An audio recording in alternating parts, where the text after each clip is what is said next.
Goeiedag en welkom in die Woord in Diepte. Vandag gaan ons voort in ons studie. Om 'n hegtere verhouding met die Here te hê. En vandag gaan ons bietjie kyk na terugslaa. Interessante onderwerp, maar voor ons begin, Kom ons bid.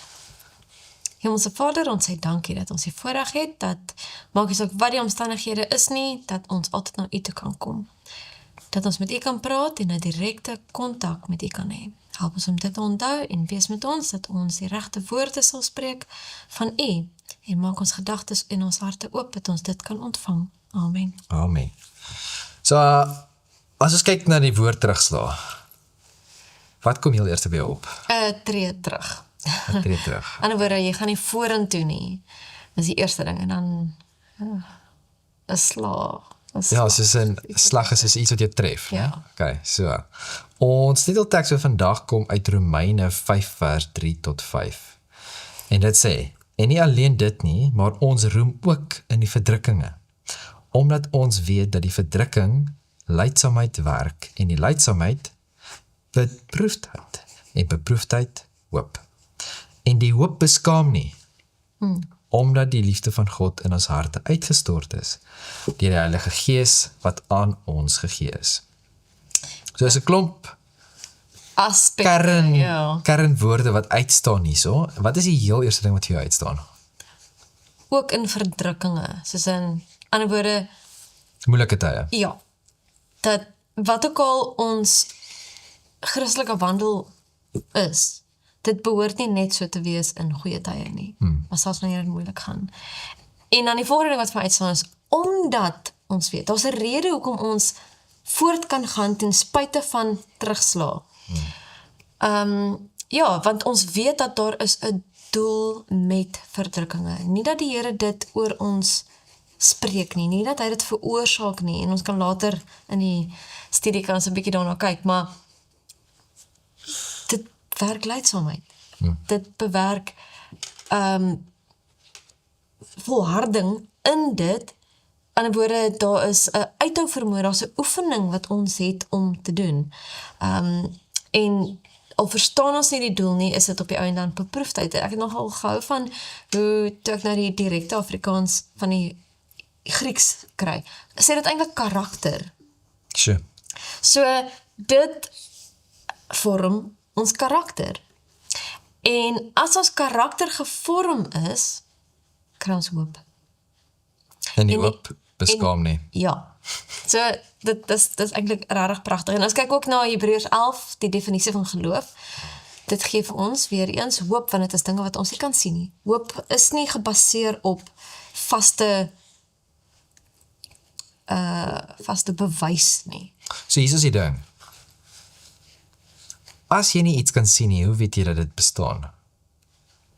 Wel kan jy die ligpartikels sien wat jy inasem. Jy moet rarig asemhaal. Behalwe as jy in Johannesburg bly. So het ek al gehoor, 'n paar grappies. Maar die sê die ding is ek een keer die tyd, dit is nogals 'n bietjie funny gewees, dongetjies funny. Maar so was 'n jong ouetjie gewees in die skool en hy het al 'n bietjie van 'n debat gehad met sy onderwyser wat vir hom gesê het God bestaan nie, want jy kan hom nie sien nie. Dis vir die seentjie soos en dis die seentjie die onderwyser se brein bestaan nie, want ons kan dit nie sien nie. So dit beteken nie dat as jy nie iets sien, dat dit nie bestaan nie.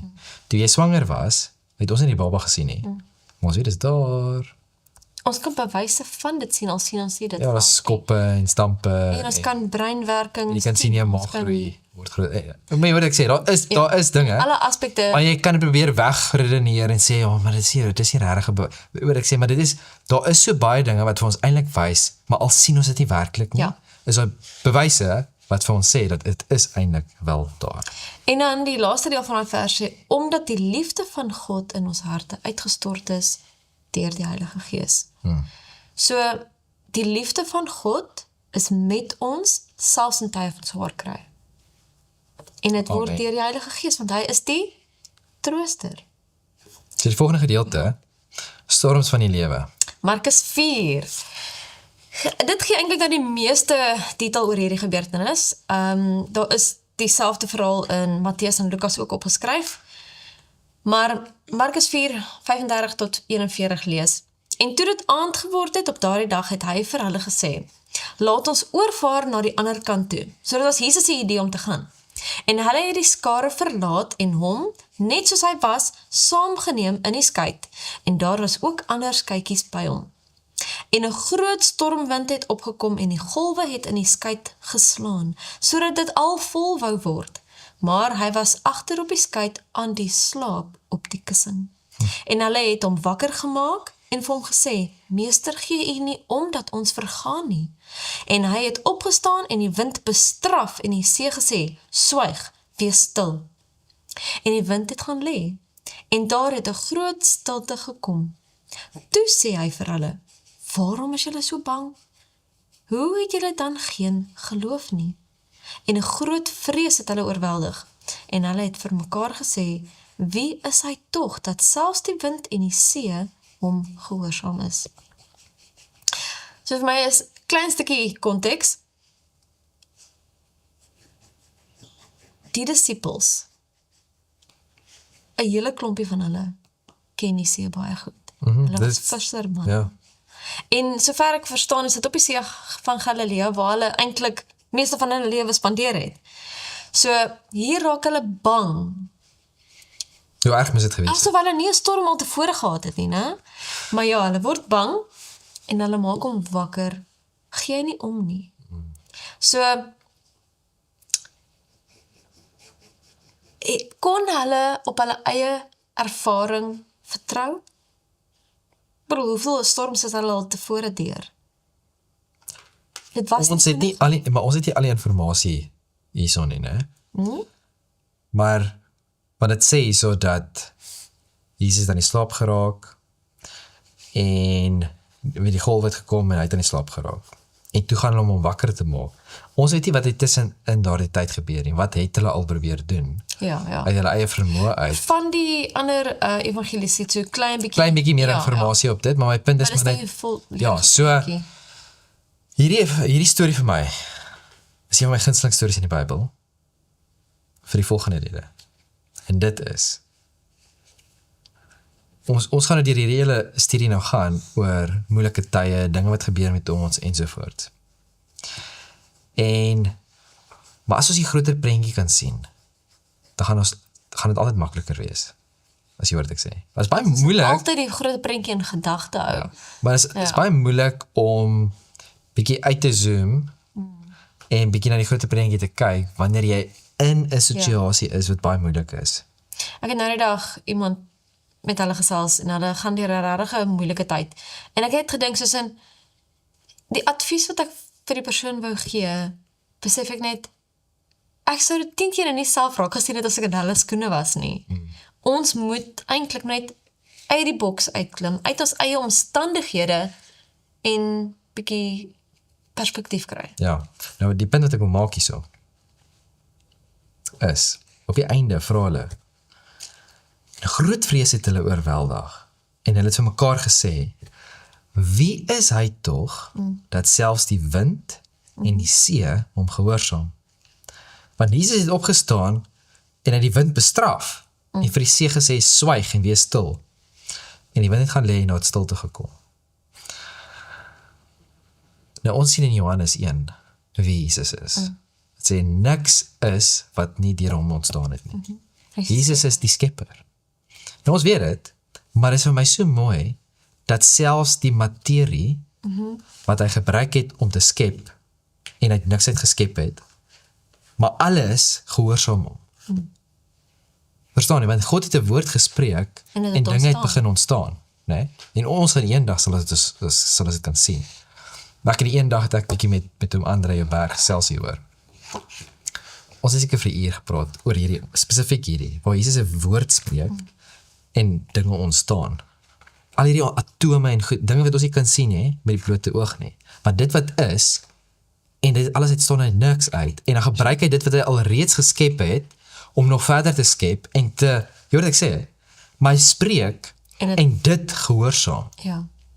En hier kom Jesus, die skepper, en die skepping hoor sy stem en onmiddellik weer die skepping, dis die skepper.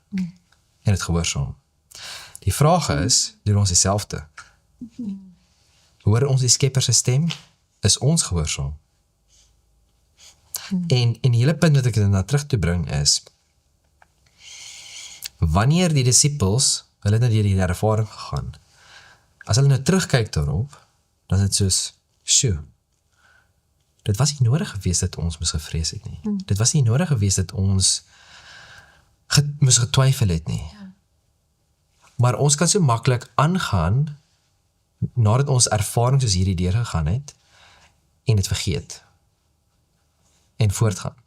En dis hoekom dit so belangrik is, dat ons al die gebeurtenisse, al die ervaring wat ons deurgegaan het met ons Skepper, waar ons deurgedra het, waar ons gehelp het, dat ons dit moet onthou. En wat ook al jy moet doen, om het te onthou, doen het. Nou skryf. As jy nou skryf, of tik, of maar jy hoor wat ek sê, doen dit. Ja. Want hy is altyd daar. En dit is wat een van my, ek het so 5 geloofslessies uit hierdie deel. Soos ons selfvertroue is nie genoeg nie. Ons kan nie op ons eie ervaring staat maak nie. Jesus se teenwoordigheid beteken nie dat daar nie storm sal wees nie.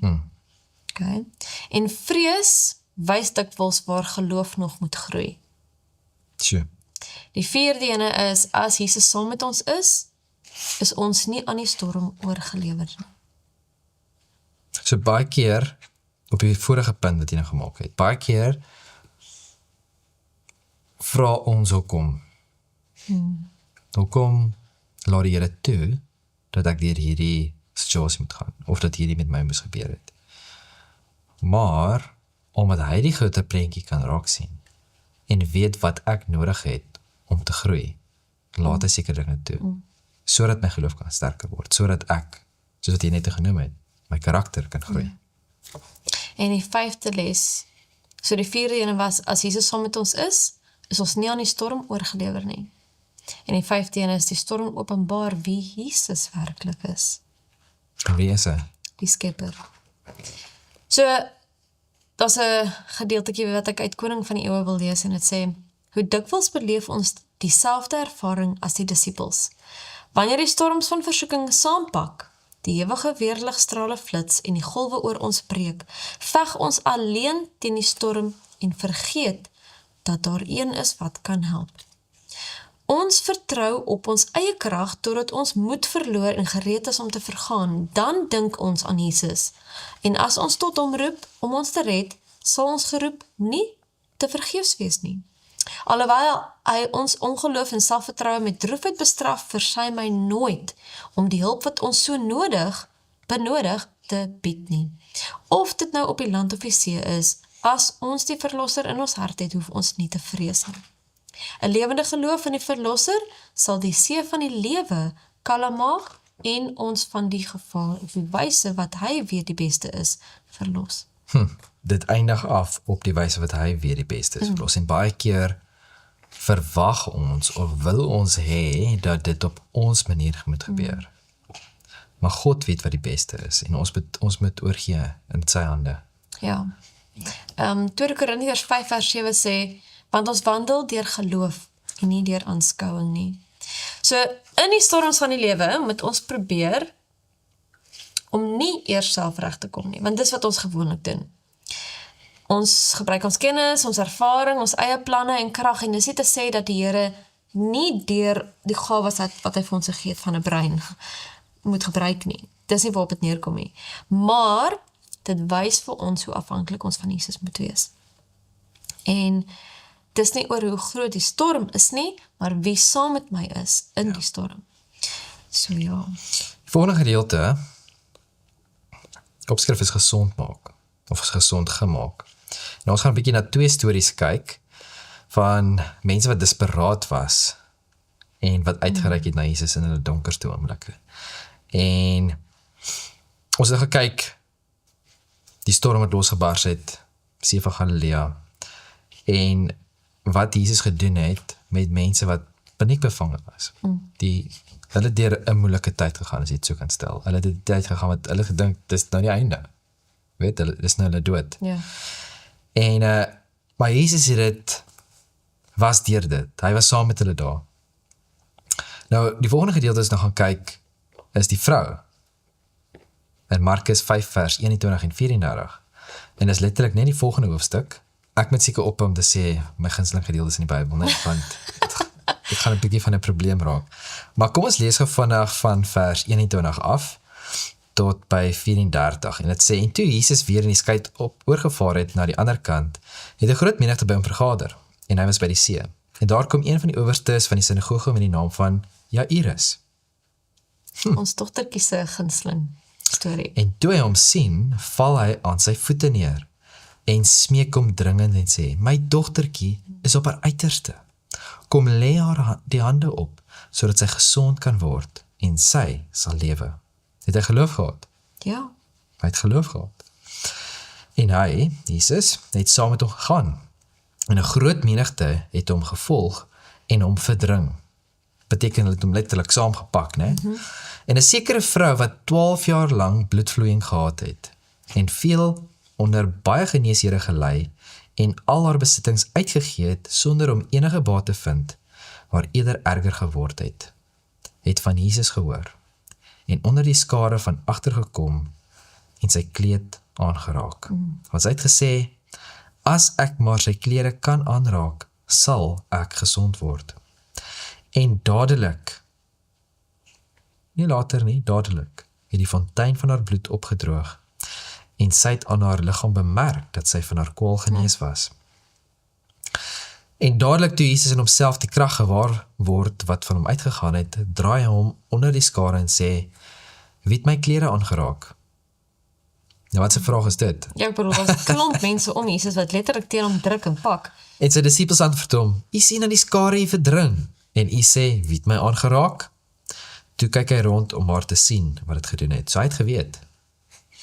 Die vrou wat gevrees en gebeef het, omdat sy wis wat met haar gebeur het, kom toe en val voor hom neer, en vertel hom die hele waarheid. En wat is Jesus se antwoord op haar? En hy sê vir haar, dogter, jou geloof het jou gered. Gaan in vrede en wees van jou kwaal genees. Nou, hier's 'n paar dinge. Jy het 'n gedagte, deel dit maar. 12 jaar lank Dis 'n lang tyd. was hierdie terugslag. Hierdie swaar kry. Nou, Jaar. Eintlik, as mens gaan kyk, dis hoe oud die dogtertjie was. Jairus se dogtertjie. Net ter interessantheid. so, as jy kyk, sy het letterlik niks meer gehad nie. Want sy het alles wat sy gehad het, gespandeer. Selfs haar besittings. En dit betaal vir dokters om haar te help. En hulle het almal in 'n geval. En almal is weg met die geld. En sy het niks meer gehad. Dink jy hoe moedeloos moet sy gewees het? Elke keer, ek kan myself indink oor daardie veelheid tydperk. Elke keer het sy miskien 'n nuwe dokter of 'n nuwe persoon wat gesê het hulle gaan haar kan help. En dan het sy haar geld spandeer en niks het gewerk nie. En dan die volgende, nader het sy haar besittings ontslaag geraak. Maar dit sê eintlik sy het erger geword. Sy Ja. het sieker geword. En so dink net in die toestand wat sy moes gewees het. Want sy, finansiëel is sy totaal en al na bankrot.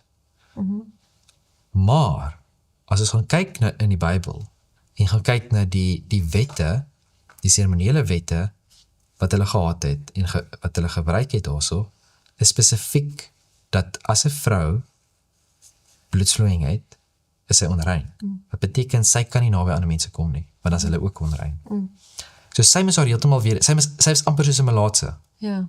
Sy moes haar heeltemal weerhou het, Van die samelewing. van die samelewing, haar familie, vriende, wie dit ook al mag wees, sy moes haar heeltemal, sy moes 'n kluisenaar geword het. En ek dink ook dis deel van die rede hoekom sy miskien bang was, om in die ope na Jesus toe te kom en met hom te praat daaroor, en het gedink sy gaan dit in die geheim doen, Ja. want sy was onrein. Maar deur dit alles, wat doen Jesus? Sy was onmiddellik gesond gemaak. En ons het nou nie informasie nie, maar ek glo, dat Jesus moes daai pad loop daai dag. Ja, soos ek verstaan, is dit ook die enigste keer wat Jesus daai pad geloop het. Dit was haar enigste kans, en sy het haar enigste kans gebruik. Ja. Nou, Romeine 5 vers 3 tot 5, wat ons nou gelees het, nee? Dit gee vir ons die struktuur van volharding. Swaar kry is volharding, beproefde karakter, en dis waar ons hoop vandaan kom. En as Christene wat Christus volg. Ons het die hoop. En die hoop beskaam nie. Wat baie duidelik sê dat die hoop wat ons het, is nie valse hoop nie. Dit is nie hoop wat gegee word en dan na die tyd dan sien jy, okay, nee, maar dit het nie eintlik uitgewerk nie. So jou hoop was eintlik maar net 'n valse hoop gewees nie. En dis wat sy baie keer gehad het, nee. Ja. Sy het valse hoop baie keer gekry deur die mense, maar toe sy by Jesus kom, was haar hoop wat sy gehad het, was volbring. Maar in wie sit ons hoop? As ons hoop in aardse mense en verhoudings en goed sit, Ja, dan is daar nie 'n versekering van hulp nie. Maar in Jesus is daar altyd. nou hier is die vraag wat ek wil vra. Dis, ons lewe in 'n sondige wêreld. En daar's baie van ons wat ly aan verskillende siektes. En baie keer gaan ons na dokters toe. Ons gaan na die medisyne toe. En baie keer kan ons help, ander keer kan ons dit nie help nie. En baie keer hoop ons dat ons sal genees word van ons probleme. Dit gebeur nie altyd so wat ons graag wil hê nie. En baie keer bid ons ook daaroor. Maar dan, baie keer dan wonder ons, maar werk ons gebed? Want ons bid, maar jy weet, niks gebeur nie. Ek self het ervaring gehad, voor ek vir jarenlang gebid het, vir die Here asseblief, soos in, kan jy nie hierdie, soos amper soos Paulus, kan jy dit van my wegvat asseblief? En ek dink ook Paulus het op 'n punt gekom, waar hy besef het, dat hierdie gaan nie weggevat word van hom nie. Maar, dit het hom 'n beter mens gemaak. Dit het Paulus se karakter verander, in wie hy was.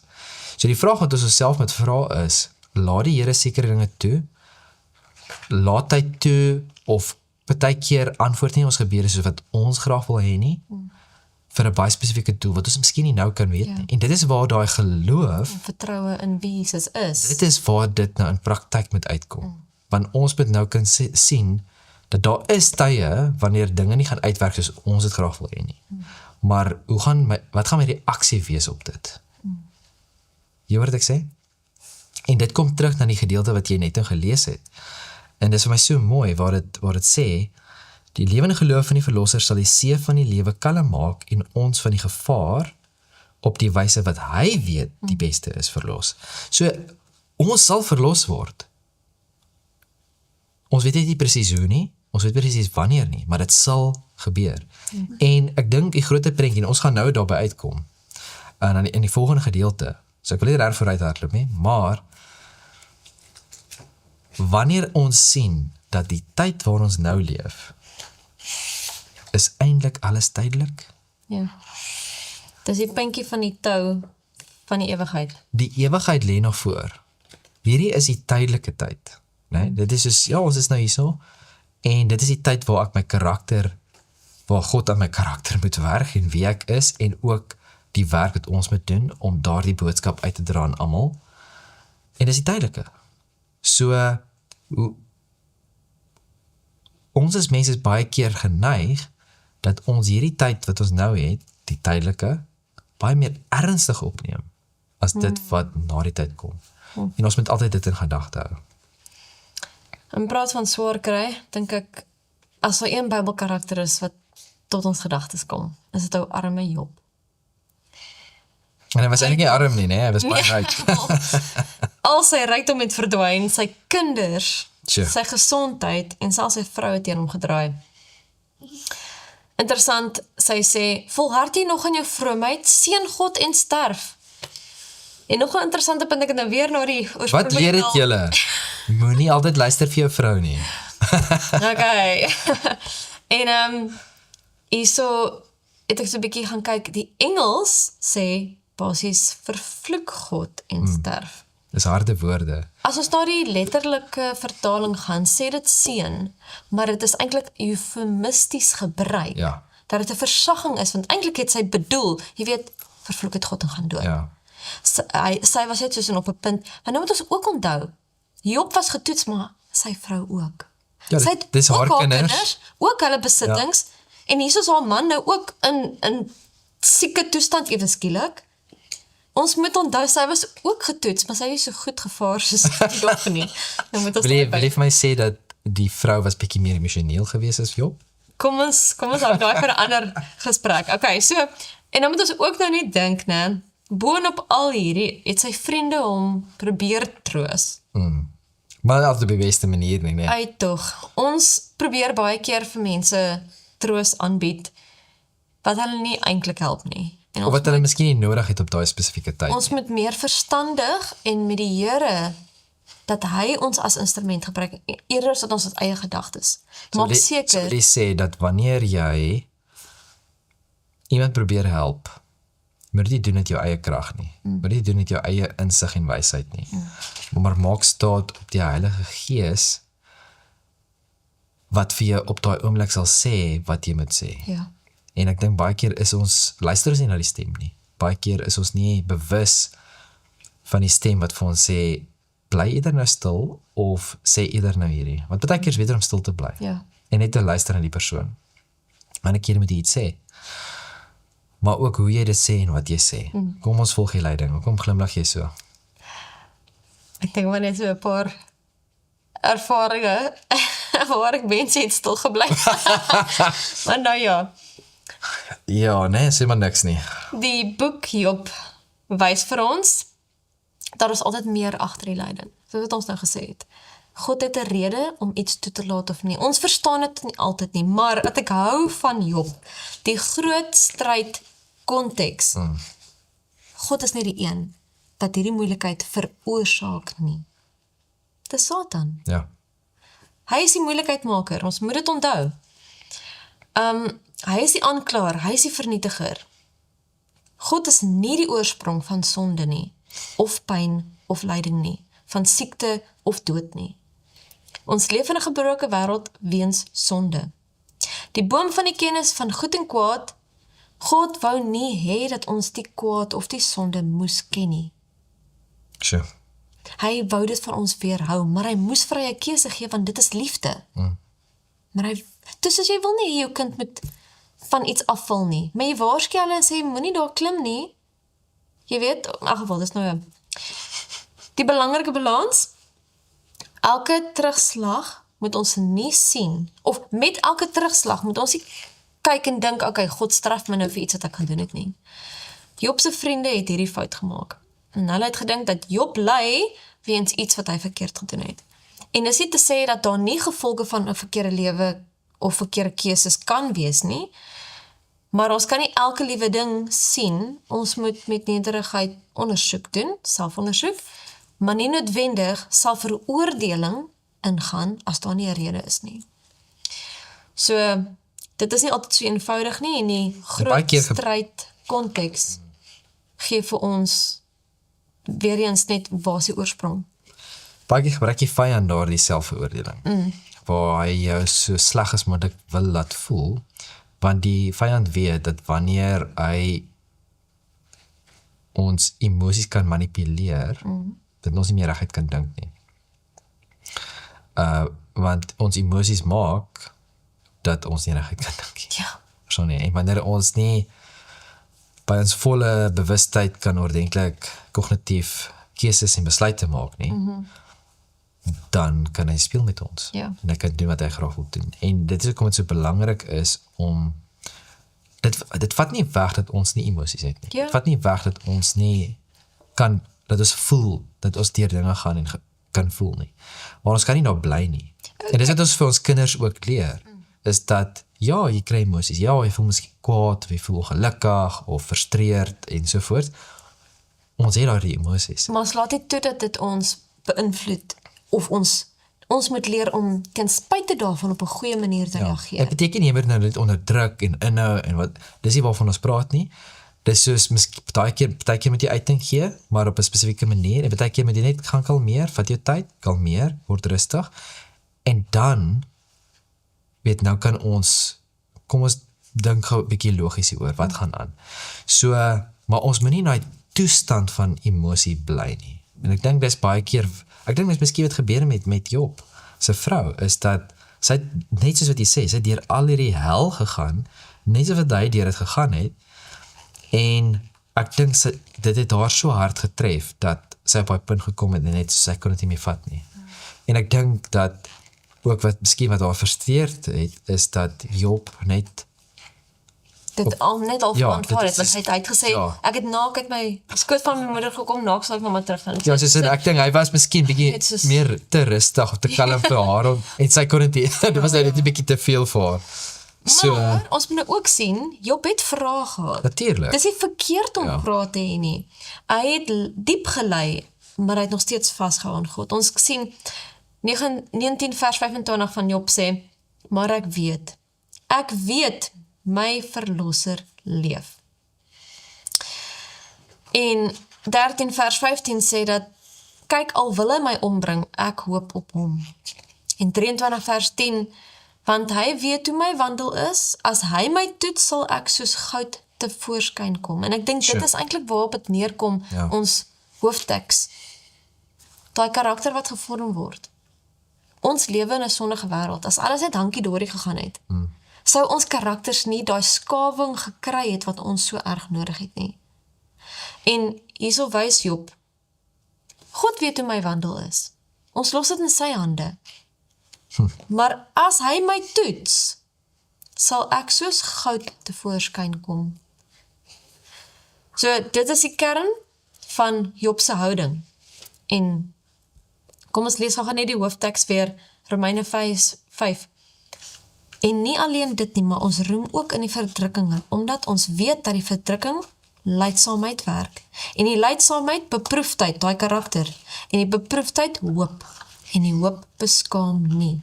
Omdat die liefde van God in ons harte uitgestort is deur die Heilige Gees wat aan ons gegee is. Lyding self is nie goed nie.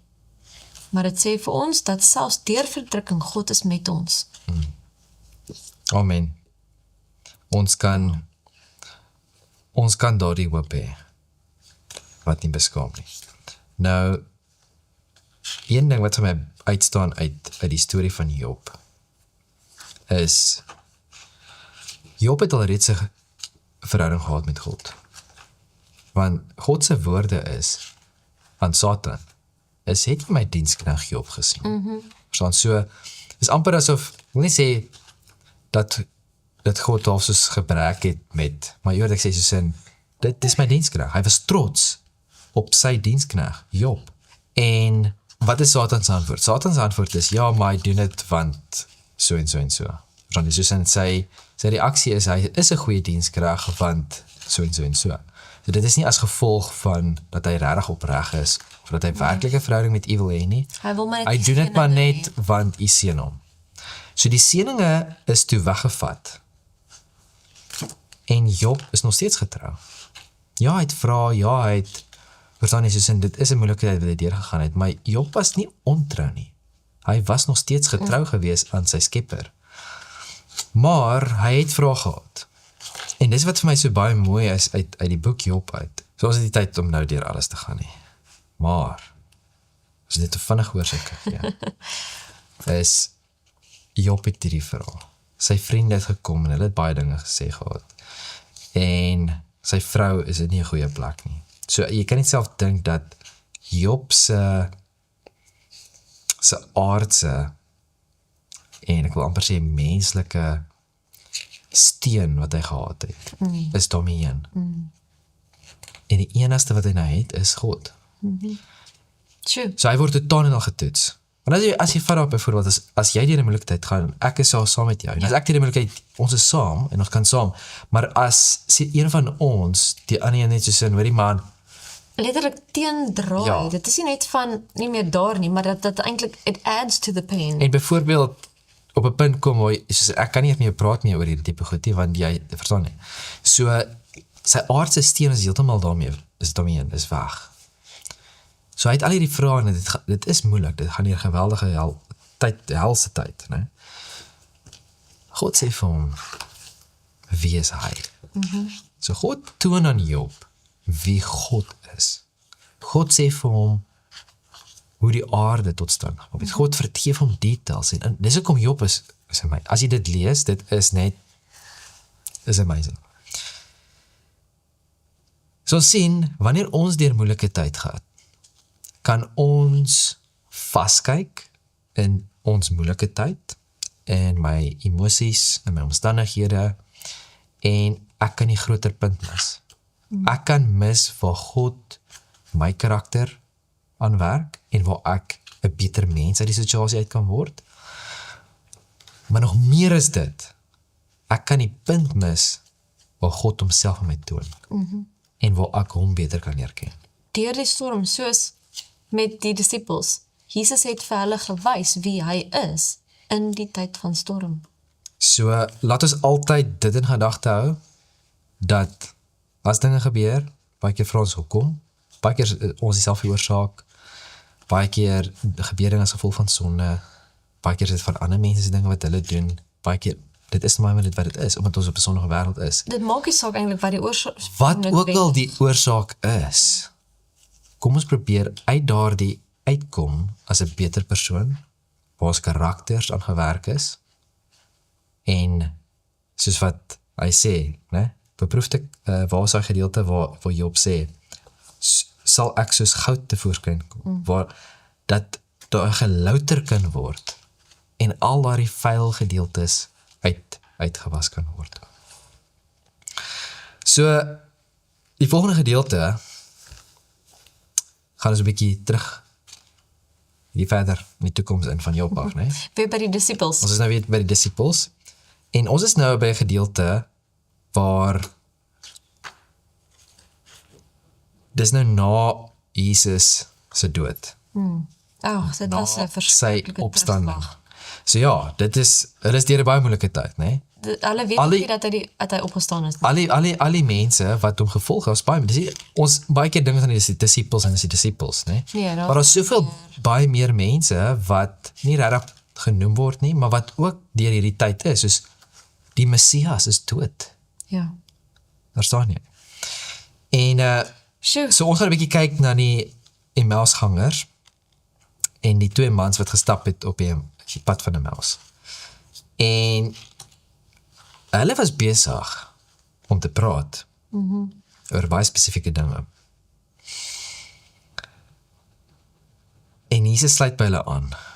En hy sluit by hulle aan, nie net om hulle vrae te beantwoord nie, maar om hulle te lei om die groter prentjie raak te sien.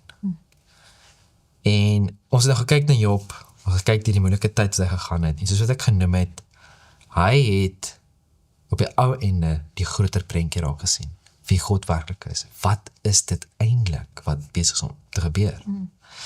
En dis wat Jesus vir hulle hierso wou doen. So kom ons lees gou vandag in Lukas 24, vers 13 tot 27. En dit sê, en twee van hulle was dieselfde dag op pad na 'n dorp wat 8 myl van Jerusalem af was, met die naam van Emmaus. En hulle was in gesprek met mekaar oor al hierdie dinge wat voorgeval het. So het gepraat oor al hierdie gebeurtenisse. En terwyl hulle praat en mekaar ondervra, kom Jesus self nader en loop met hulle saam. Maar hulle oë is weerhou, sodat hulle hom nie kon herken nie. Wat beteken is, hulle het hom geken. Verstaan, so hulle weet hoe hy lyk, hulle weet wie hy is. En hy sê vir hulle, watter woorde is dit wat julle met mekaar loop en wissel? En waarom is julle bedroef? En die een, wie sy naam Kleopas was, antwoord en sê vir hom, is u alleen 'n vreemdeling in Jerusalem en weet u nie van die dinge wat in hierdie dae daarin gebeur het nie? En hy sê vir hulle, watter dinge? Ek bedoel, soos regtig, iemand wat in daardie tyd geleef het, ek dink dit sou so nuus oral gewees het. Ja, almal weet. Hoe sit jy nie weet nie? En hulle antwoord hom, die dinge aangaande Jesus, die Nasarener, wat 'n profeet was, kragtig in werk en woord voor God en die hele volk. En hoe ons owerpriesters en owerstes hom oorgelewer het tot die doodstraf en hom gekruisig het. Sjoe. So, ons predikante, ons leiers, ons kerkleiers. Ja, is wat hulle sê, het nou hierdie man gedood. En ons het gehoop dat dit hy was wat Israel sou verlos. Maar nou is dit vandag, met dit alles, die 3de dag van dit plaasgevind het. Maar sommige vroue uit ons het ons ook ontstel nadat hulle vroeg by die graf was. En toe hulle sy liggaam nie kry nie, het hulle gekom en gesê dat hulle ook 'n gesig gesien het van engele wat sê dat hy lewe. En sommige van die wat saam met ons was, het na die graf gegaan het dit net so gevind soos die vrou ook gesê het, maar hulle het hom nie gesien nie. Interessant hoe mense sulke klein detailtjies kan vergeet. Ek het vergeet dat hulle het al die nuus gekry. Sjoe, En hy sê vir hulle, o onverstandiges, met harte wat traag is om te glo, alles wat die profete gespreek het. So wat is ons, as ons nie dit wat God alreeds vir ons gegee het, wat sê dit wat gaan gebeur, as ons nie dit glo nie, wat is ons? onverstandig. Dan gaan Jesus aan sê, moes die Christus nie hierdie dinge ly en in sy heerlikheid ingaan nie? En hy het begin van Moses en al die profete af en vir hulle uitgelê en al die skrifte, die dinge wat op hom betrekking het. Daarop kom hulle naby die dorp waarin hulle op reis was en hy het gemaak of hy verder wou gaan. Maar hulle het by hom aangedring gesê, bly by ons, want dit is amper aand en die dag het gedaal. En hy het ingegaan om by hulle te bly. En toe hy met hulle aan tafel was, neem hy die brood en dank, en hy breek dit en gee dit vir hulle. Toe is hulle oë geopen, en hulle het hom herken, en hy het uit hulle gesig verdwyn. Ek meen nogal mooi hoe hulle eintlik Jesus genooi het. Kom, bly saam Ja, met ons. hy het hulle getoets amper, né? Ja, want hy het gemaak as 'n wyse aangaan. Dit was nie eintlik sy doel nie. En so gee Jesus eintlik uitnodigings vir ons. So, hier is die ding. Hulle is deur 'n moeilike tyd. En in hierdie tyd het hulle gepraat. Hulle het gepraat oor dit wat gebeur het. Hulle het gepraat oor, weet soos, en hulle het regtig geglo dat hy is die een. Maar hulle was mistroostig. Hulle was hartseer. Dit het nie vir hulle sin gemaak nie. Hulle het agteruit gekyk na 'n hoop wat misluk het. Jesus kom toe en hy wys toe vir hulle dat hierdie belofte wat God gegee het, is vervul. So, Hy het agteruit verwys om te wys hoe alles vervul is. ja. Maar die punt is gaan ons baie keer deur tye waar ons dink, hoekom het hierdie gebeur, hoekom is daai gebeur, en ons dink, dit is 'n mislukking. Ons dink dat dit is nie hoe dit moes gewees het nie.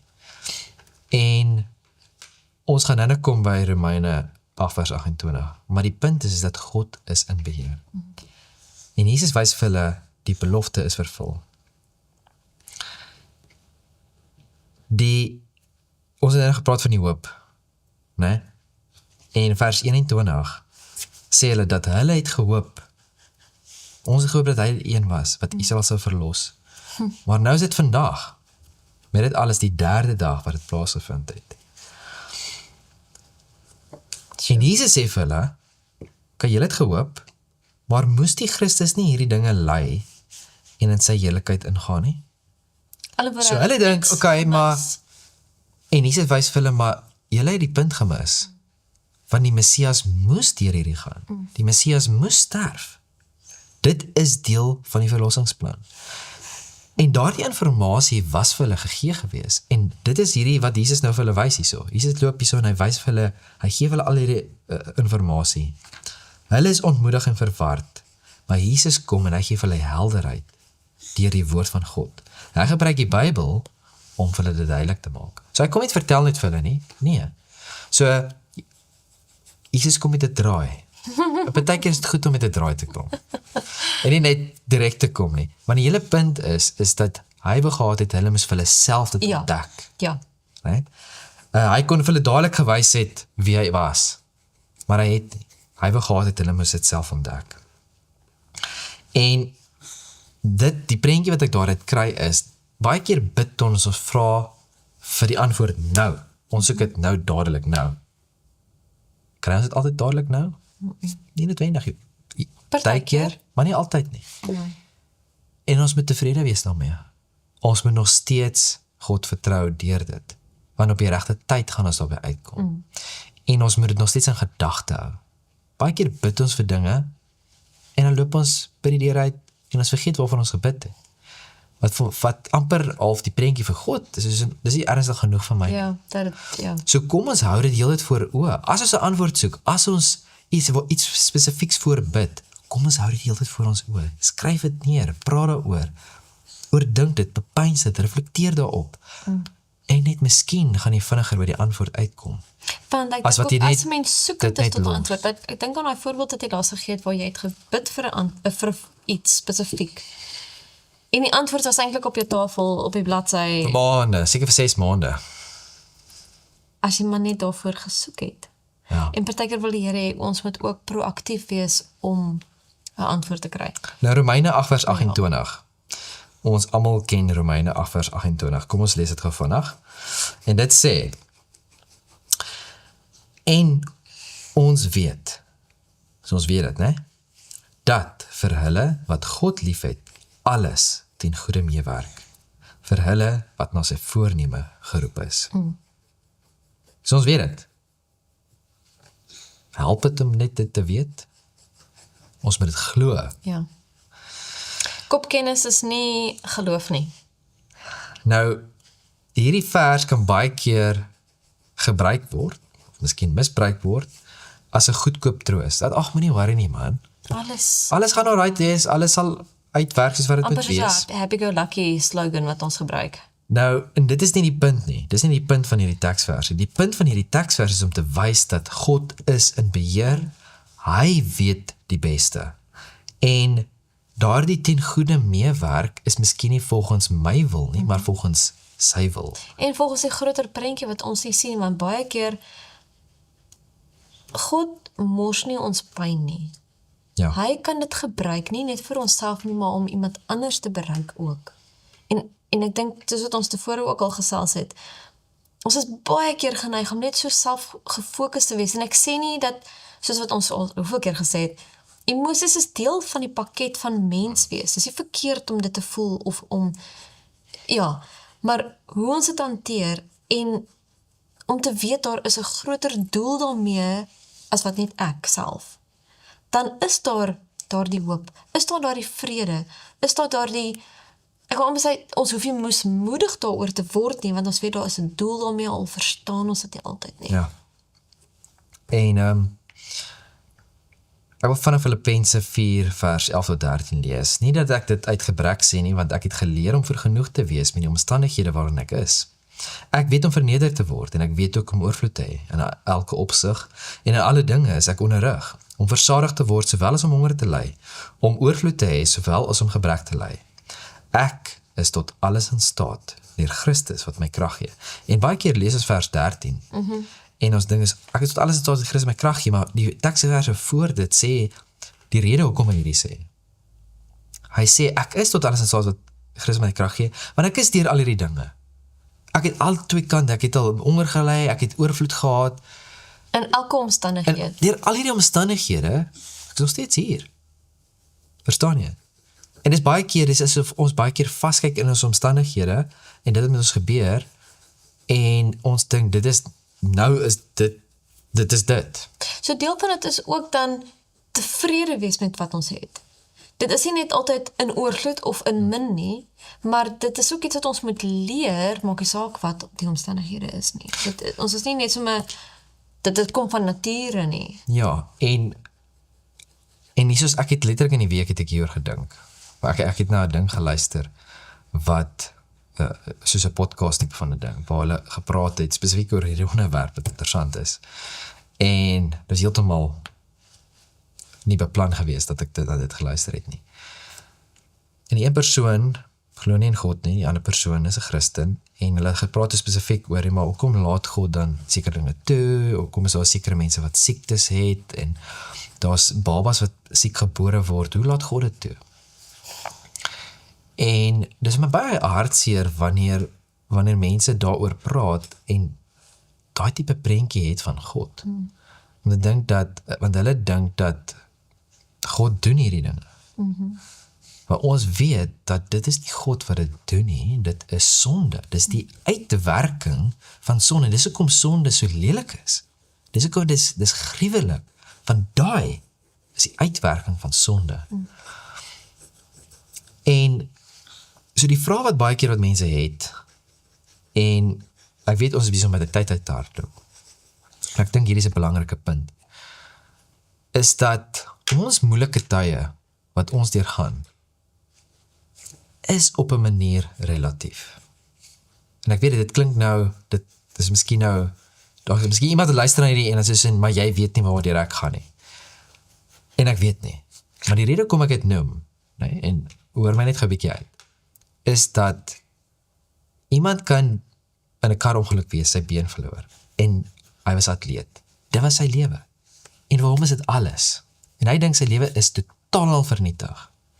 'n Ander persoon kan weer letterlik sit met 'n terminale siekte en hulle 3 maande oor om te leef. Daai twee persone gaan deur min of meer dieselfde tipe van ding, maar hulle ding hulle lewe is daarmee heen. Nee? Maar ten spyte van dit, is God nog steeds in beheer.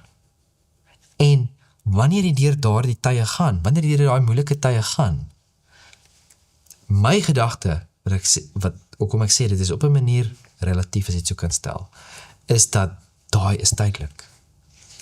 Van die ewigheid Dit is nie vir altyd so nie, want ons leef in die tydelike tyd. Die ewige lê voor. En ja, dinge kan nou gebeur wat vreeslik is, en ek het familie wat deur verskriklike goed al gegaan het. Jy weet wat hulle lewe op vreeslike maniere verloor het. En as jy daarna kyk, is soos dit grief jou, dit is verskriklik, en dis nie wat dit moet wees nie. En dis okay om sleg te voel, dis okay om daardie emosies te ervaar. Maar dan moet ons ook na die tyd kan terugkyk en weet, God is in beheer, want hy gaan die aarde bring tot op 'n punt, waar almal gaan weet wie hy is, hom sien wie hy is, en dan 'n einde bring aan sonde, want sonde is die probleem. En ek dink, hoe meer ons deur ervarings soos dit gaan, deur moeilike tye gaan, moet ons net besef, dit wat ons ervaar, is nie God nie, dis sonde. Maar God gebruik dit miskien, om my voor te berei, sodat ek nie in die tydelike bly nie, maar die ewig kan ervaar. Die volgende gedeelte, wat ons laaste deel is om op Jesus te fokus. As ons in Jesus se tyd geleef het, en hy is op aarde, sou ons die moeite gedoen het om hom te gaan soek, om met hom te praat, om vir hom te vra om ons te help, of ons te genees, of ons leiding te gee, of wat ook al, sou ons die moeite gedoen het om na hom toe te gaan het, as hy nou hier op aarde was? Sal ons hom herken het as God? Maar daai is 'n hele ander vraag. Maar ek dink, daai dit is op 'n neerkom, is dat, ek weet, hulle het nou hier vir Jesus gesê, weet Kleopas, praat, jy weet, is 'n profeet, en hulle het gedink, miskien is hy die Messias, weet, daar was haar die hoop gewees, maar hulle was nie 100% seker nie. En veral omdat dit nie uitgewerk is soos wat hulle gehoop het nie. En dit is soos, as, ek wil ander ding soos in ons gedagtes is in ons so anders te gewees het nie. Ons so dadelik geweet het dat Jesus is die Messias en hy is die skepper God. Ons is maar net ons sal nie soos Israel gewees het nie, ons sal nie opstandig geraak het nie. Jy weet, dit is baie keer wat in die gedagte is van die moderne Christen, maar ons is net so hardkoppig, ons is net so hardnekkig, ons is, jy weet, net so blind. Ja. En dat ons eie agenda het wat ons wil hê die Here ons mee moet help. Maar kyk, ons sou na hom toe gegaan het in nood, siekte, wat ook al, as ons in Jesus tyd geleef het. Nou, ek dink ons sou, want menigte het na hom toe gegaan, al was hulle nie op die ou end gelowig is nie. Maar die ironie is dat Jesus is nou net 'n gebed ver. Sure. Ons kan na hom toe gaan, hy is naby. Ons hoef nie na 'n fisiese plek wat ver is te gaan reis nie. Jy kan letterlik net met hom praat. Ons hoef nie eers te kniel nie. Ons kan met hom praat, waar ook al ons is. En deur gebed, deur sy woord, deur die werk van die Heilige Gees, kan ons enige tyd na hom te gaan. So as ons 'n storm het, waarheen gaan ons? Waar kry ons hulp? Waar soek ons hulp? Waar lê ons hoop? Of is ons hoop, dis nou 'n ander ding, lê ons hoop in genesing self? dat ons hoop om gehelp te word? Soos wat die disippels het 'n spesifieke gedagte gehad wat hulle wou gehad het die Messias moes doen. Of is ons hoop in Christus as verlosser van sonde? Nie van ons eie omstandighede nie, maar van sonde. Op daardie punt, jammer dat ek Nee. op daardie punt wat heel eerste by my opgekom het, is Jesus wat praat met die vrou by die put.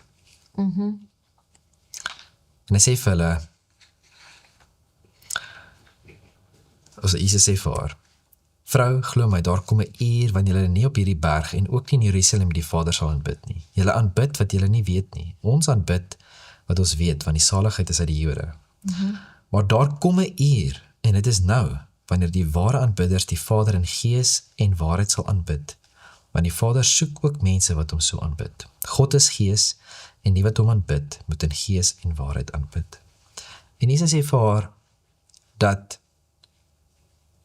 die prentjie wat in hulle kop was, is dat ja, ons moet na 'n spesifieke plek toe gaan, om hom te aanbid. En hy sê, die uur is nou, dat jy kan God nou aanbid, hier, verstaan, maar dit gaan oor jou hart. En, ja, dit is net vir my mooi, soos wat jy nou gesê het, is dat, ons het letterlik enige tyd die voorreg om net te praat met die skepper van die heelal. Romeine 8 vers 18 herinner ons ook net weer. Onthou die opskrif is, terugslaan.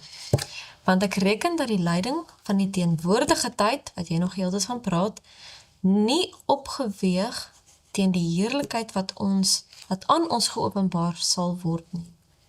Ons kan nie die tydelike met die ewige vergelyk nie. En dit is nie 'n goedkoop troos nie. Dit sê dat nie dat die lyding wat ons het klein of onbelangrik is, of dat die Here nie daarvoor omgee, of dit maar net soos wegwys nie. Nee, dis nie waaroor dit gaan nie. Dit gaan net dat die toekomstige heerlikheid in Christus is soveel groter, dit verswelg dit. Dit is soveel groter as wat ons nou ervaar. Ons pyn is werklik, maar dit is nie die einde van die verhaal nie. En soos wat jy genoem het, 8 vers 28 van Romeine, ons weet dat vir hulle wat God liefhet, alles ten goeie meewerk vir hulle, want wat na sy voorneme geroep is. So weer eens, nie alles wat gebeur is goed nie, en ek wil amper sê, ek het hierdie bespreking al bestudeer van, as God sy wil gehad het, altyd, die heeltyd, sodat die hemel op aarde gewees het, ons sou nie sonde gehad het nie, ons sou nie dood gehad, ons sou nie pyn, sy lyding gehad het. Maar dit is sy wil, dit is sy wil, want dis hoekom hy die aarde geskep het, soos wat dit is. En dit is ook sy oorspronklike wil gewees, maar hy kry dit nie weens die wil van die mens. Ja, en hy het dit prys gegee, maar hy het gesê, daar's 'n afsnypunt, en ons is so ewig dankbaar vir die afsnypunt van sonde. Maar die punt is dat, selfs deur gebroke omstandighede, sal hy die groter doel meewerk. So, Hebreërs 12 vers 2, die oog gevestig op Jesus hou, die leidsman en volëinder van die geloof. Johannes 14, hy beloof vir ons die trooster. Hy sal met ons wees. En ons kan met vrymoedigheid na die troon van genade gaan. Dis in Hebreërs 4. Daar's regtig so baie wat ons onsself kan herinner, dat die Here is met ons, ten spyte van wanneer ons, nou moet ons ook net so 'n bietjie van 'n konteks weer net terugkom, van ons, om 'n hegter verhouding met die Here te hê. As ons in ons verhouding met die Here 'n terugslag het, en ons voel ver, moet ons nie toelaat dat dit ons weerhou om terug te kom nie. Ons kan terugkom enige tyd na die Here toe. Toe Petrus sink, hy was op pad na Jesus toe, en hy het weggekyk. Maar toe hy roep, is die Here se hand daar, en hy help. Ons kan enige tyd vir die Here vra. En hy is altyd daar. Terugsla, partykeer help, lei ons om op die pyn te fokus. Ons moet nie dit toelaat nie. Die trooster is hier, die Heilige Gees is hier. Jesus is met ons, saam met ons op die boot. Ek dink daai is 'n baie belangrike punt, is dat as Petrus se oë op Jesus gefokus was. En nie afgewyk het en hy nie gesien het dit om hom aangaan of dit nie sy aandag afgetrek het nie. Sou hy nie gesink het nie. En dis baie keer die rede hoekom ons sink, is dat ons fokus op die omstandighede, ons fokus op dit wat aangaan in die wêreld, dis waar ons fokus is. Sê nie ons moet nie bewus wees daarvan nie, maar dit moet nie ons fokuspunt wees nie. Want as ons gaan fokus op alles behalwe die een wat ons gaan red, dan is die punt mis. En so ons het nou nog gekyk na hierdie studie vandag, terugsla, op watse manier dit ook al mag wees. Ons het 'n bietjie gekyk, na Job se lewe, ons het gekyk na die twee manne wat op pad was, en Jesus met hulle gepraat het. Ons het gekyk na die disippels wat gedink het, dis hulle laaste dag op aarde. En dis alles verskillende voorbeelde en ervarings wat mense wat in die Bybelse tyd geleef het, deurgegaan het.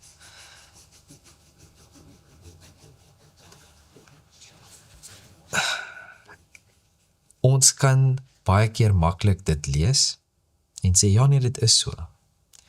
En so is amper elke studie sê ons dieselfde ding. Maar hoe maak ons dit prakties in ons lewe? Hoe maak ons dit dat dit realiteit is in my lewe? Want ons kan sê, ja, okay, dit is so. Maar wanneer daardie oomblik gebeur, wanneer jy daai tyd gaan, wat dan? Hoe gaan jy dit dan uitleef? Nou, hier is 'n gedeelte wat ek graag met wil deel, ons moet nou amper afsluit. En dit kom uit Eerste Geskrifte uit. Ek sit daar, totaal wanhoopig met 'n geboue hoof in my hande. Toe kom dit by my op, as Jesus nou op aarde was, sou ek na hom toe gegaan het, aan sy voete sou ek neergeval het, en hom van al my seerkry vertel het. Hy sou my nie geïgnoreer het nie. Nee, hy sou my jammer gekry het, en ek sou hom vir ewig liefgehad en gedien het. Uiteindelik bereik ons die laaste trap en 'n deur.